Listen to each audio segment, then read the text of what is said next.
ভাই রে, আমার চোখে দেখা বাংলাদেশের নাম্বার 1 উপস্থাপিকা হলো এই আপুটি। উনাকে অবশ্য উপস্থাপিকা না বলে উজবুক বলাটা বেশি যুক্তিসঙ্গত। এই উজবুক আপুটি এত সুন্দর করে কথা বলেন, উনার কথা শুনে আপনার মনে হতেই পারে আল্লাহ মনে হয় আপুটিকে ব্রেন বাদে দুনিয়াতে পাঠিয়ে দিয়েছেন।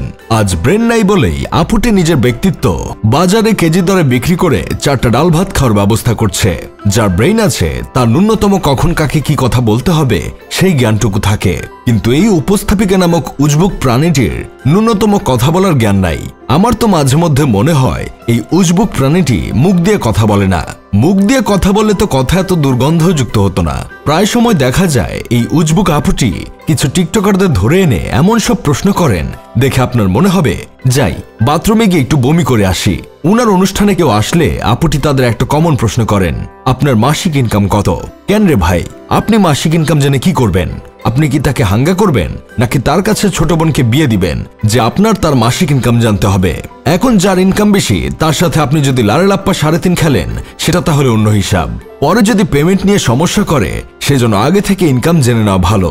শুধু তাই না, এই উজবুক আপুটি যে অতিথি আসুক না কেন তাকে জিজ্ঞেস করে আপনার পরনের পোশাকটার দাম কত, হাতে ঘড়ির দাম কত, আপনার গলার নেকলেস, হাতে চুড়ি এগুলোর দাম কত।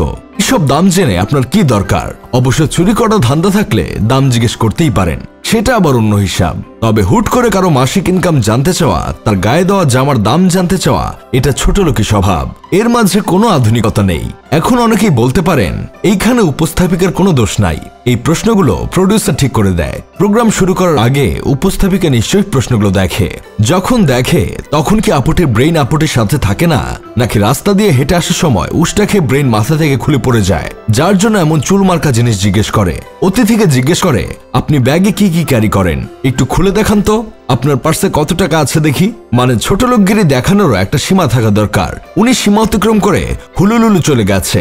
ভাগ্য ভালো এই অনুষ্ঠানে আমার বন্ধু কেরামত কখনো যায়নি। যদি যেত তাহলে ব্যাগের চেইন না খুলে প্যান্টের চেইন খুলে দেখাতো। এই উজবুক আপুটির রুচি কতটা বিকৃত তার আরো কিছু উদাহরণ দেই। অনুষ্ঠানে আসা অতিথিদের হাতে শসা, বেগুন, গাজর ধরিয়ে দিয়ে বলে এইগুলো আপনার কাজে লাগবে। আপনার জামাই থাকার পরেও শসা বেগুন আপনার কাজে লাগে বলে অন্যজনেরও যে লাগবে এটা কেমন কথা? অতিথিদের বলে আইফোন কি কক্সবাজারে গিয়ে নিয়ে এসেছো? আরে সবাই তো আপনার মতো কক্সবাজারে গিয়ে আইফোন নিয়ে আসে না। কেউ নিজের বাপের টাকায় কিনে, কেউ বা নিজে ইনকাম করে কিনে। আপনি না হয় কক্সবাজার গিয়ে মাথার ঘাম শরীরের ঘাম বিছানায় ফেলে বদ্ধ রুমে সিলিং ফ্যানের দিকে তাকিয়ে থেকে দুষ্টু আওয়াজ বের করে একটা আইফোন পান। অন্য সবাই তো আপনার মতো এই কষ্টটা করতে পারে না।